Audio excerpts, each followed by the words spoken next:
لیکن 55 روپے کا پیٹرول ابھی مہنگا ہوا ہے، اور میرے خیال میں وہ آوازیں نہیں آ رہی جو آنی چاہ رہی ہے۔ اور عوام پر بوجھ کیوں ڈالا جائے، اور اس طرح بوجھ کو خیبر پختونخوا کی حکومت یا پاکستانی عوام سپورٹ کیوں کریں؟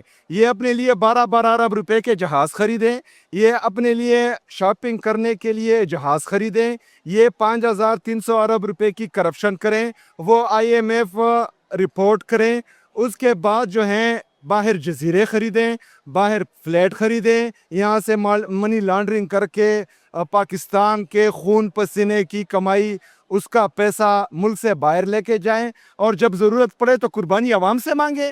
عوام ان کے باپ کے نوکر ہیں؟